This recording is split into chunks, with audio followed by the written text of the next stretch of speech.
Hi friends, मैं आकांक्षा Sharma GK with आकांक्षा में आपका स्वागत करती हूँ। जीके बूस्टर और जीके मलिका के जीके के कोर्स में, जिसमें हम 60,000 प्रश्न कर रहे हैं और इसमें हम रुक्मणी, यूनिक, ल्यूसेंट, स्पीडी सभी जितनी भी ऑब्जेक्टिव बुक आती हैं उनका हम सारांश यहाँ पर पढ़ेंगे। जो भी वन लाइनर फैक्ट आते हैं उनको भी ऑब्जेक्टिव बना के पढ़ेंगे।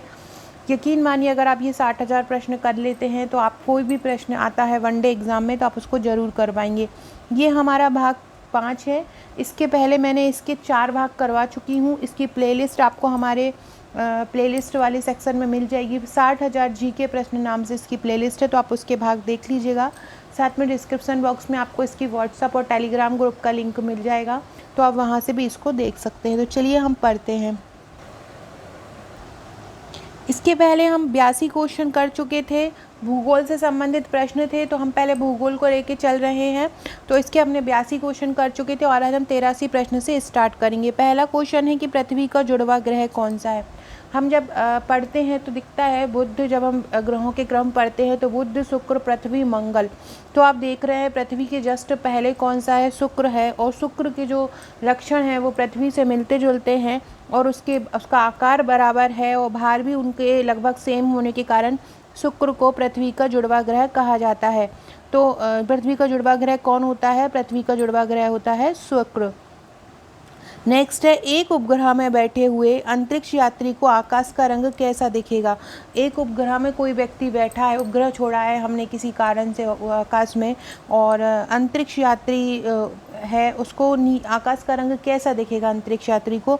तो उसको आकाश का रंग काला दिखेगा। हमको आकाश का रंग इसलिए दिखता है क्योंकि नीचे हमारे जो पृथ्वी पर समुद्र ही समुद्र है, पानी ही पानी है, पानी नीले रंग का होता है, जिसके कारण प्रकीर्णन के कारण हमें आकाश जो है नीला दिखाई देता है। उपग्रह, इसके बारे में पढ़ लेते हैं। उपग्रह में बैठे अंतरिक्ष यात्रियों को आकाश का रंग काला प्रतीत दिखाई देता है। प्रकाश के प्रकीर्णन के कारण ही आकाश का रंग काला या नीला दिखता है।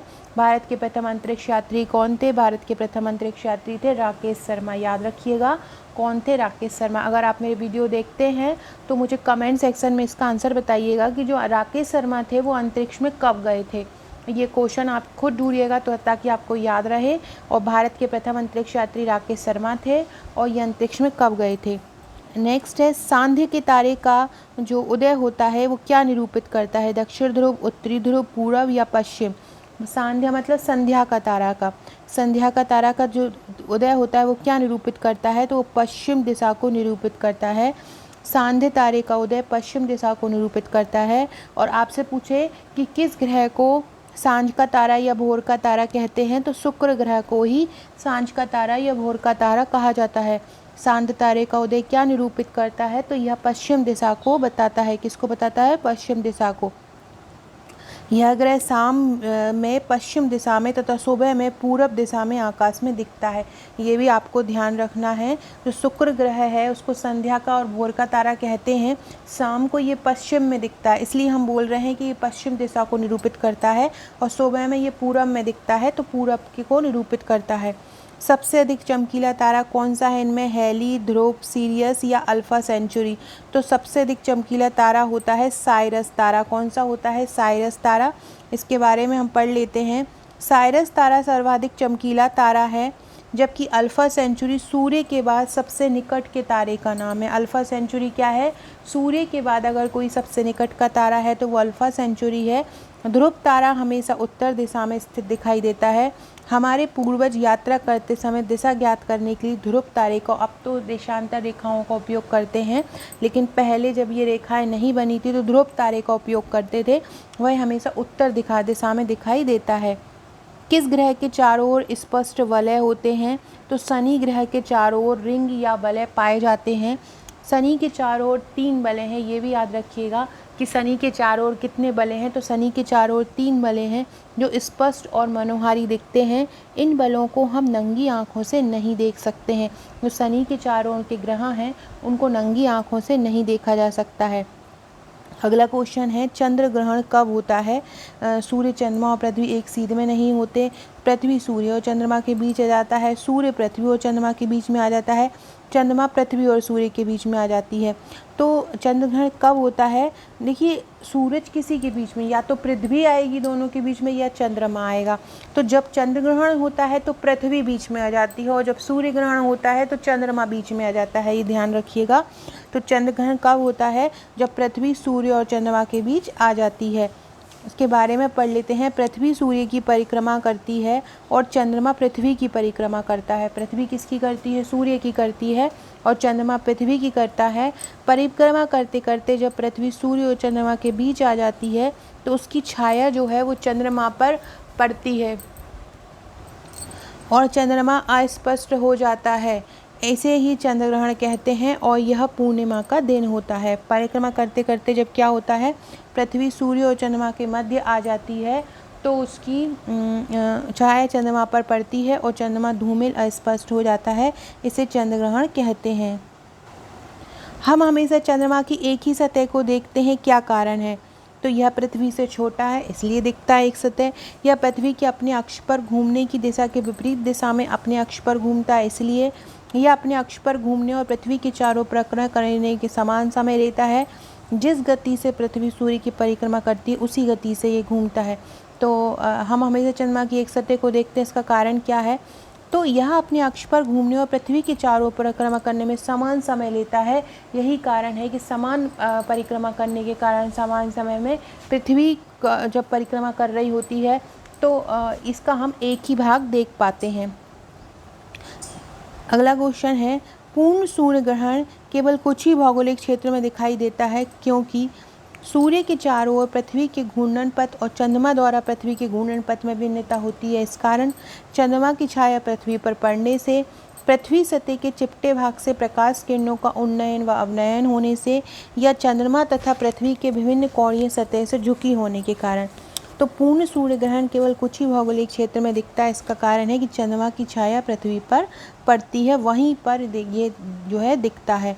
सूर्य ग्रहण कब होता है? जैसे कि मैंने अभी बताया था कि चंद्र ग्रहण तब होता है जब पृथ्वी बीच में आ जाती है सूर्य और चंद्रमा के, और सूर्य ग्रहण तब होता है जब चंद्रमा पृथ्वी और सूर्य के बीच आ जाता है।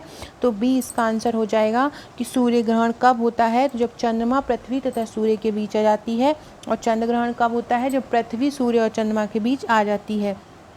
भूतल के किसी बिंदु से गुजरने वाली मध्याह्न रेखा प्रधान मध्याह्न रेखा के मध्य की कोणीय दूरी के उक्त बिंदु को क्या कहते हैं? जो प्रधान मध्याह्न रेखा के मध्य की कोणीय दूरी होती है और जो भूतल के किसी बिंदु से गुजरती है। देशांतर, अक्षांश, उन्नतांश या इनमें से कोई नहीं।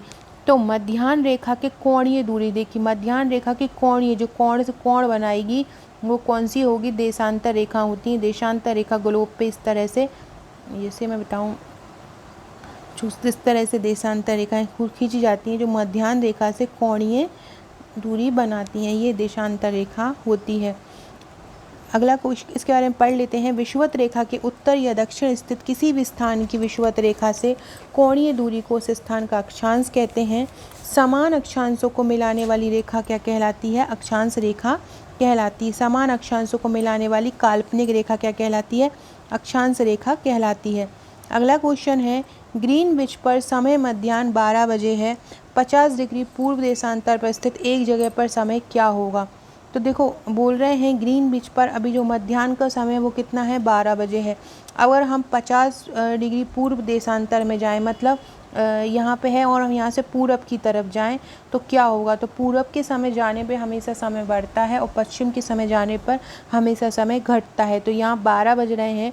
हमको पता है कि हम 1 डिग्री देशांतर पार करते हैं तो समय कितना लगता है? 4 मिनट। आपको ये ध्यान रखना है कि 1 डिग्री देशांतर पार करने में समय कितना लगेगा? 4। हमको कितना पार करना है? 50 डिग्री करना है, तो 50 इंटू हम 4 करेंगे तो कितना हो जाएगा? 200 मिनट। 200 मिनट मतलब कितना होता है? 3 घंटा 20 मिनट। ग्रीन से पूर्व अर्थात 12 बजे प्लस 3 घंटा 20 मिनट तो कितना हो जाएगा? सायं के 3:20 हो जाएगा। ग्रीनविच किस देश में है? तो ग्रीनविच यूके मतलब यूनाइटेड किंगडम में है। 1884 में एक गोष्ठी हुई थी जिसमें संसार के सभी देशों में लंदन के समीप स्थित जो ग्रीनविच रॉयल ऑब्जर्वेटरी है वहाँ पर उन्होंने एक देशांतर को प्रधान याम्योत्तर मान लिया था। प्रधान याम्योत्तर 0 डिग्री देशांतर रेखा होती है और ये कहाँ पे है? ग्रीनविच में, जो कि यूके में है। यदि दो स्थानों के बीच के समय में 2 घंटे 20 मिनट का है अंतर है तो देशांतर में क्या होगा। 2 घंटे 20 मिनट मतलब कितना मिनट हो जाएगा, टोटल 140 मिनट हो जाएगा। और 4 मिनट में कितना देशांतर होता है, 1 डिग्री देशांतर तय करता है। तो 140 में क्या करेगा, तो 140 में हम इसका डिवाइड कर देंगे तो कितना जाएगा, 35 आ जाएगा। तो 35 इसका आंसर हो जाएगा। अगला है अंतर्राष्ट्रीय दिनांक रेखा कहाँ से होकर गुजरती है। तो अंतर्राष्ट्रीय जो दिनांक रेखा होती है वो 180 डिग्री ग्रीनविच से होकर गुजरती है। कितनी, 180 डिग्री। तो लिखेंगे 180 डिग्री देशांतर रेखा को अंतर्राष्ट्रीय दिनांक रेखा कहते हैं। यदि कोई व्यक्ति इस रेखा के पश्चिम से पूरब की ओर पार करता है तो एक दिन कम हो जाता है, एवं जब वह पूरब से पश्चिम की ओर पार करता है तो एक दिन बढ़ जाता है। अंतर्राष्ट्रीय दिनांक रेखा कहाँ से होकर गुजरती है। अंतर्राष्ट्रीय दिनांक रेखा 180 डिग्री ग्रीनविच से होकर गुजरती है। और 180 डिग्री देशांतर रेखा को क्या बोलते हैं, अंतर्राष्ट्रीय दिनांक रेखा कहते हैं।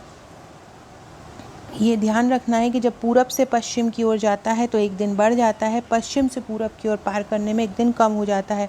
सबसे छोटे मार्ग द्वारा यात्रा करने का आयोजन करने वाले व्यक्ति को किसका अनुसरण करना चाहिए।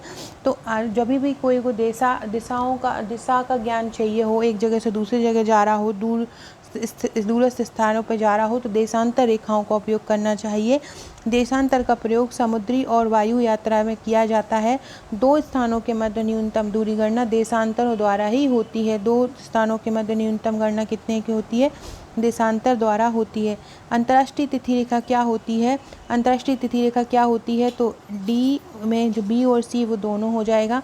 मतलब स्थानीय सभी अन्य मध्याह्नों से पूर्व की ओर तथा पश्चिम की ओर ये 180 डिग्री तक फैलती है।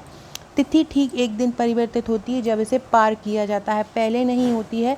जब अंतर्राष्ट्रीय तिथि रेखा को पार किया जाता है तब उसकी तिथि में परिवर्तन होता है। सूर्य में नाभिकीय ईंधन कौन सा होता है। तो सूर्य में नाभिकीय ईंधन कौन सा होता है, हाइड्रोजन होता है। सूर्य में नाभिकीय ईंधन के रूप में किसका प्रयोग किया जाता है, हाइड्रोजन का प्रयोग किया जाता है। यह ऊर्जा का स्रोत है। इसके केंद्र में हाइड्रोजन परमाणु का नाभिकीय संलयन द्वारा हीलियम में बदल, इसमें ये हाइड्रोजन परमाणु है वो नाभिकीय संलयन द्वारा किस में बदल जाता है, हीलियम में बदल जाता है।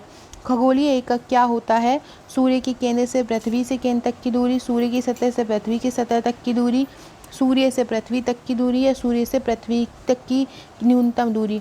तो क्या है, सूर्य से के खगोलीय एकक मतलब होता है सूर्य के केंद्र से पृथ्वी के केंद्र तक की माध्य दूरी।